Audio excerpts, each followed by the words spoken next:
Salut les amis, voilà pour une nouvelle vidéo. Bon, j'ai trouvé un petit système pour accrocher mon portable, c'est pas terrible, mais voilà, c'est archaïque. Lundi, j'aurai normalement ma perche, j'ai commandé une perche à selfie pour faire du travail plus propre, parce que là, c'est un peu, mes vidéos, c'est un peu archaïque, hein. Donc voilà, on va continuer la peinture. Bon, je me suis réveillé un peu tard ce matin, j'ai mal dormi. Alors comme je vous disais hier, moi c'est toujours le matin que je suis le plus opérationnel, on va dire. Et c'est là où j'en profite pour faire mes trucs. Alors quand on peint, comment dire, quand vous peignez,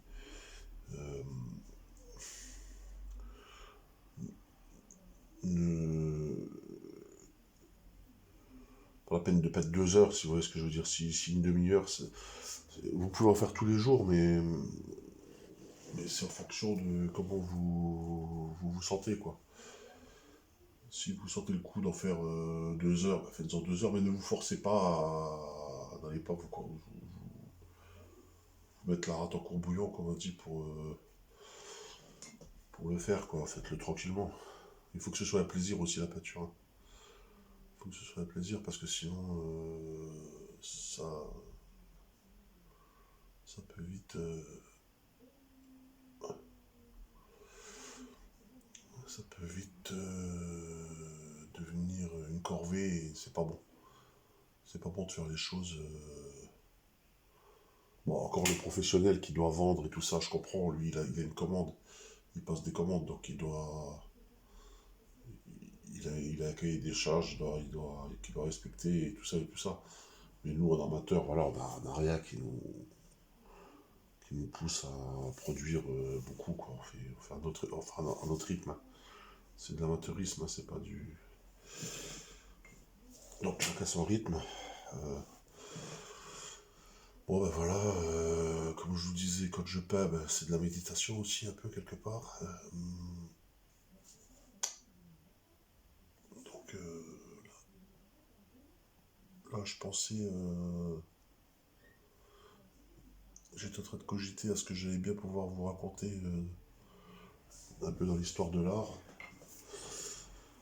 Alors l'histoire de l'art c'est vaste, hein, parce que chacun a un petit peu ses opinions. Alors, comme je vous disais hier, moi j'aime bien le Moyen-Âge. J'aime bien les arts, ce qu'ils appellent les arts premiers. J'aime pas ce mot-là, mais ils appellent ça les arts premiers, je sais pas pourquoi. Tout ce qui est art africain, tout ça, j'adore ça, moi je trouve ça magnifique. L'expression en général, hein, ça peut être, même chez les contemporains, il y a des choses qui sont très belles aussi. Hier, je disais que la Renaissance, c'était une période que j'aimais pas trop. En fait, non, c'est pas vraiment la Renaissance, c'est après la Renaissance. Vous savez, la période que j'aime pas trop, c'est plus... comment on appelle ça, Louis XIV, tout ça, là. Je sais pas comment elle s'appelle cette période de l'histoire.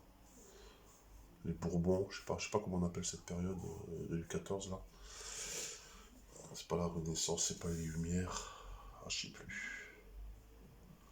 Je sais pas si c'était avant les Lumières, je crois. Je sais plus, franchement, je sais plus.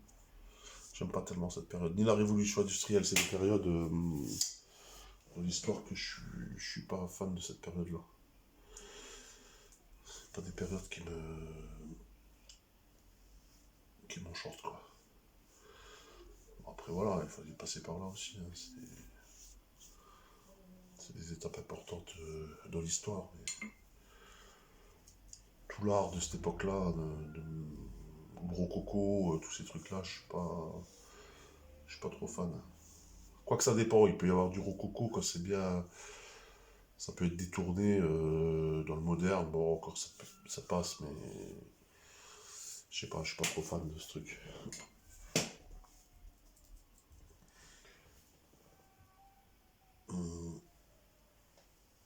Ensuite, n'hésitez pas à bien mouiller le pinceau si vous voulez que ça glisse, parce que si vous travaillez à sec, alors des fois on peut travailler à sec pour les détails, vous voyez, quand on fait les détails, là je vais suggérer les os, là, les vertèbres, c'est suggéré, hein, c'est pas...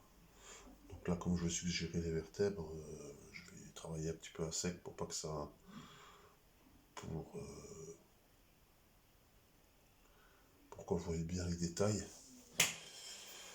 Mais quand vous commencez à attaquer, vous voyez, la couleur du bras, les couleurs du bras ou quoi, là, vous mouillez, hein, parce que sinon, si vous travaillez à sec, ça va pas glisser, vous allez... Vous mettez pas mal d'eau, il faut mettre pas mal d'eau sur le pinceau. Voilà quoi. Faut pas hésiter. De toute façon, si vous vous plantez, il faut toujours retoucher. C'est ça l'avantage de l'acrylique. L'avantage de l'acrylique, c'est qu'on peut facilement rectifier ses erreurs. Et c'est ça qui est bien avec l'acrylique. Alors c'est sûr que les puristes, les travailleurs de l'huile et tout ça, il y en a beaucoup qui travaillent. J'en connais, jamais ils vont travailler à l'acrylique. Hein. Je connais pour qui l'acrylique, c'est un affront à la peinture. Mais bon, moi, je trouve ça sympa pour le style que je fais. Et puis, moi, je suis pas un puriste. Vous voyez, je suis pas, comment dire, un esthète. Mais il y en a, voilà, pour qui l'acrylique, j'ai déjà entendu, oh là là, c'est un scandale l'acrylique, c'est pas de la vraie peinture. Bah si, c'est de la peinture aussi. Hein. Et ça aurait été un scandale d'autant plus au Moyen-Âge, parce qu'au Moyen-Âge ou à la Renaissance, les pigments, ils les créaient eux-mêmes, vous imaginez? Les pigments de peinture, ils étaient créés à partir de plantes, de fleurs, qu'ils écrasaient. Et dans les ateliers de peinture, ils fabriquaient leurs pigments. C'est pour ça qu'on a ce rendu incroyable dans les peintures du Moyen-Âge ou de la Renaissance, parce qu'il y a début Renaissance, parce qu'il y a les pigments étaient faits maison. Et bien souvent, bah, comme les toiles n'existaient pas, bah, ils peignaient sur du bois. La Joconde, par exemple, c'est peint sur donc c'est peint sur du bois. Ok. Et là, moi, je peins sur du bois. Enfin, c'est du carton très très dur. Hein, ça on pourrait croire du bois. Hein. Ça me dérange pas. Moi, je peins sur n'importe quoi. Hein. Je peux même peindre sur du carton. Hein, ça me dérange pas. Encore une fois, il y a les puristes qui vont vous dire ouais, non mais je sais qu'une fois on m'a refusé une expo, parce que c'était sur du carton toilé. On m'a carrément dit ah non ça va pas parce que bah, je dis mais ça change rien à l'originalité de mes tableaux. Ah oui mais c'est pas du matériau noble et patati et patatouin. Donc ce qui fait que je n'ai pas plus exposé. Juste pour ça. C'est con hein. Il y a beaucoup de cons aussi, hein, c'est vrai. Ils ont juste une vision technique. Et ils ne voient pas au-delà de. On dirait qu'ils s'en foutent de la création, quoi. Eux, ce qu'ils voient, c'est juste la qualité. Une fois, j'ai vu quelqu'un qui avait été super bien noté, qui avait remporté le premier prix. Vous savez pourquoi? Parce qu'il a utilisé de la bonne qualité de peinture et de la bonne qualité de toile. Il n'a même pas été noté pour son originalité ou quoi. C'est terrible d'en arriver là, mais c'est comme ça. C'est ce que je vous disais dans la vidéo précédente. C'est attendez-vous à ce genre de truc que moi je trouve insupportable, mais c'est comme ça fait partie du game de la peinture. Et donc ce monsieur a remporté le premier prix parce qu'il a utilisé de la bonne qualité. Donc ils ont jugé son travail juste sur la qualité des produits. Alors que sur tableau, c'était une croûte, hein. Franchement, moi, j'ai quand même un œil acerbe pour voir. Je peux vous dire que sur tableau, c'était une croûte, hein. Mais comme c'était un grand format et puis que la peinture était de qualité, et alors je sais pas, il devait sûrement avoir des actions chez le gars qui lui a vendu la peinture, j'en sais rien.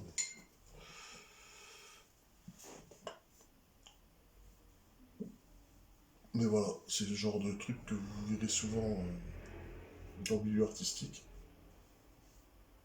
Il y a aussi des gens très très pédants, hein,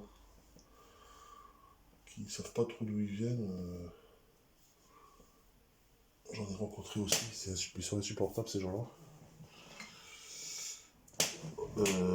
Mais ça pullule dans les milieux, ça. Très, très pédant, très sur d'eux. Et moi je sais que lors d'une exposition, on a carrément refusé de me serrer la main, hein. Parce que bah, moi j'apportais un peu de fraîcheur, quoi. Même les gens sont venus me voir en me disant: ah bah au moins ça change un peu ce que vous faites, c'est sympa, ça change un peu de ce qu'on a l'habitude de voir.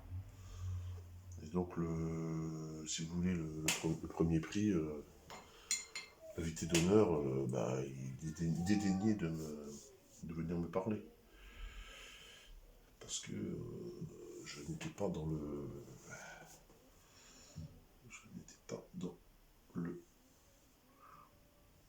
la bien-pensance artistique, quoi, si vous voyez ce que je veux dire. Et ce que vous verrez souvent, alors c'est des anecdotes ce que je vous raconte. Ce que vous verrez souvent dans les expos aussi, c'est si vous avez la chance d'exposer. Essayez de faire une expo un coup pour voir. Vous verrez. Je sais pas si vous voyez ce que c'est un vernissage. Un vernissage, c'est quand lors d'une exposition, c'est le premier jour de l'exposition. Et là, donc ils mettent petit four,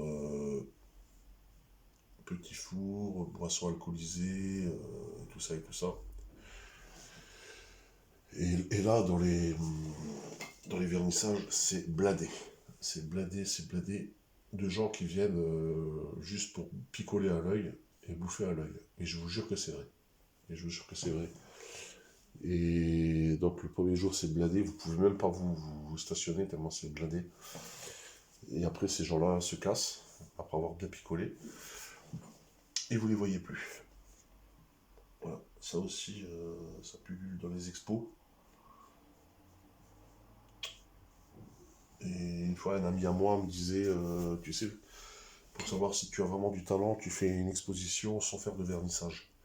Et là, tu verras, si les gens viennent, c'est que là, t'es vraiment bon, quoi. Ça veut dire que s'il n'y a pas d'alcool et de petits fours gratos, et que les gens viennent quand même, bah, t'as gagné, quoi. Ça veut dire que t'es apprécié du game. C'est un peu, bon, on rigole, hein. Donc ça, qu'est-ce que j'ai vu aussi ah oui, des gens qui n'aimaient pas ma peinture. Ah oui, ça c'était quand même énorme. Des gens qui n'aiment pas ma peinture, mais qui se permettent de prendre en photo toutes mes œuvres. Donc ça aussi, j'en ai vu. Ah, j'aime pas du tout ce que vous faites, mais je peux prendre des photos. Je comprends pas, si vous aimez pas ce que je fais, pourquoi vous voulez prendre des photos? Ah, c'est quand même bizarre. Parce ils veulent pas admettre, ils veulent pas vous dire que ce que vous faites c'est bien. Ça les emmerde. Donc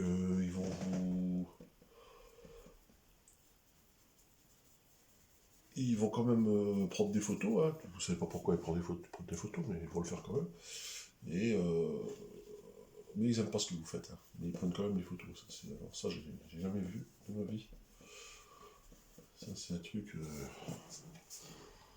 Voilà.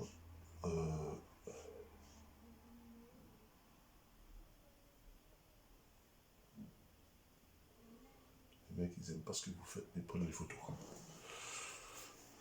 Ça, il faut le faire quand même, hein. C'est comme si je vous disais.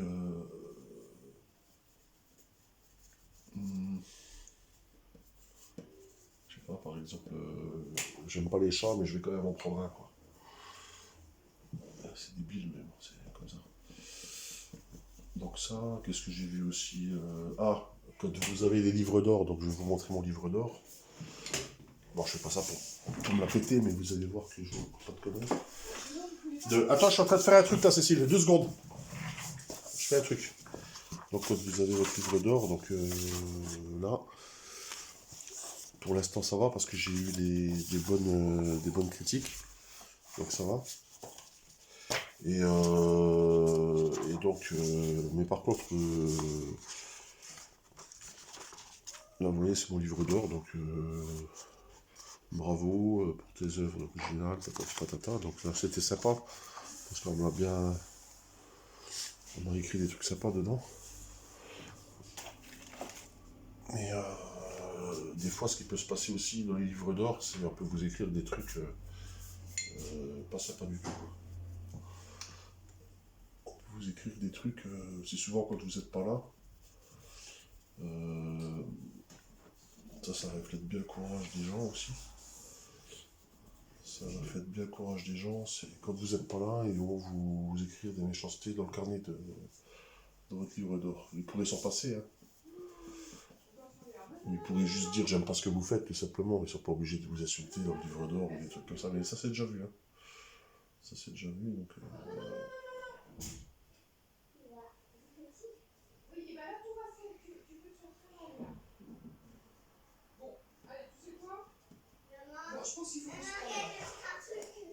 Donc ça c'est déjà vu. Alors attendez-vous à ce genre de truc. Ça arrive. Et aussi, attendez-vous à quand vous faites une exposition, à vous trimballer tout seul, parce que des coups de main, ben, vous en aurez pas, hein.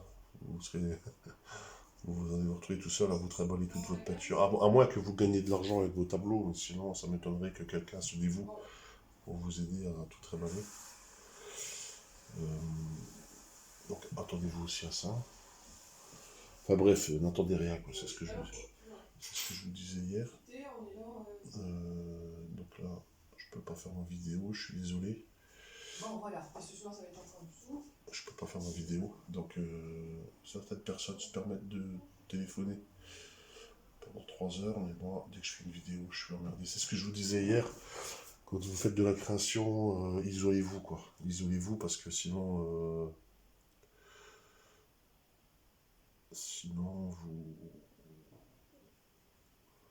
vous serez pas compris, et puis les gens vont vous emmerder, quoi.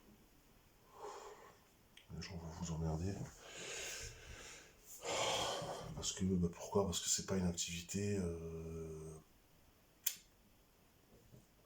qui rapporte, donc à partir du moment que ça rapporte pas, pour beaucoup de gens c'est de la merde, quoi, ça sert à rien. Bon, allez, je vais arrêter parce que vous allez dire, oh là là, il élimine des frustrations celui-là, un petit peu quand même, hein. C'est vrai, un petit peu. Et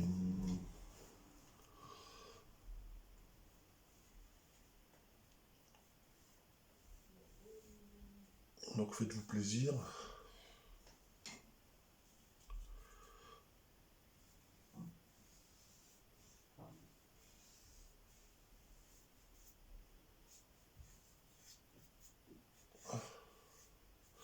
Ah, aussi, autre chose que je voulais dire, c'est que, par exemple, quand vous commencez une relation ou quoi, si éventuellement vous êtes en couple ou quoi, au début d'une relation, souvent on aime vos qualités. Par exemple, moi au début on me trouvait artiste et tout, on aimait bien ce côté artiste, et puis à la fin vous verrez que cette qualité peut vite devenir un défaut. C'est ce que je vous disais hier, c'est pour ça qu'il ne faut pas être trop envahissant avec votre art, parce que les gens vont, bon, c'est ce que je vous disais hier, vos proches ne vont pas vous comprendre, et vont même trouver ça débile, quoi. Donc, ils vont pas vous comprendre, et à la fin, ce qui était une qualité, vous trouvez un peu poète, un peu artiste, un peu machin, ça peut devenir un défaut. Donc, ça peut devenir un défaut pour eux. Et ou pour elle. Enfin moi ça va, j'ai pas la chance de pas être dans cette situation, mais je l'ai vécu et donc ensuite si vous vivez ça, c'est chiant quoi, parce que là vous aurez vraiment l'impression d'être incompris et c'est pas bon quoi. Alors il faut que la personne avec qui vous êtes doit vous respecter comme pour ce que vous êtes. Parce que si elle commence à essayer de vous changer ou que vous soyez plus comme ça ou comme ça, c'est pas bon. Ça risque de foutre en l'air votre...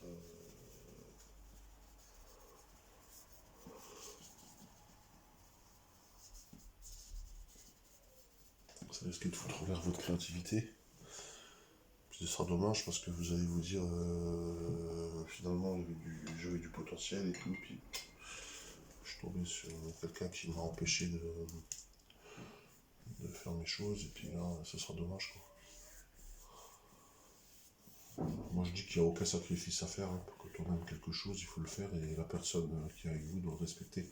Après voilà, il y a des petites concessions, c'est sûr, il y a des petites concessions et des choses... on peut pas non plus, voilà, c'est sûr que si je passais 10 heures par jour à faire de la peinture, oui, je comprends que ça pourrait saouler mon conjointe, par exemple. Mais là, moi ça va, je suis pas passionné de ouf au point de tout. Voilà, moi je suis plutôt, je suis amateur, j'aime bien ce que je fais, mais je suis pas passionné de fou à tout, vous savez, à tout lâcher quoi. Il y a des gens, j'en connais, des passionnés qui... Moi je connaissais des gens passionnés qui restaient enfermés chez eux toute la journée, ils sortaient plus. Et ça, il faut éviter ce genre de truc. Parce que la passion ne va pas vous enfermer. Si vous voyez que vous commencez à plus sortir, à plus rien faire, et que votre passion dévore tout autour de vous, là ça peut être une problématique. Là ça peut être une problématique. C'est comme les collectionneurs. Moi je connaissais un collectionneur, c'était presque une maladie quoi. Le mec il collectionnait tout. Chez lui c'était rempli, c'est dans un musée, sa femme elle en pouvait plus. C'était devenu l'enfer. Il collectionnait les Tex Avery, là, les poupées Tex Avery, là. Il en avait plein. À la fin, je crois qu'il en a béné la moitié parce qu'il savait plus quoi faire avec. Il a dépensé une fortune. Il a pris d'une baraque là-dedans. Mais ça, pour moi, déjà, c'est presque une pathologique, ça, déjà. Il faut pas que la passion devienne une prison, vous voyez. Il faut pas que ça devienne...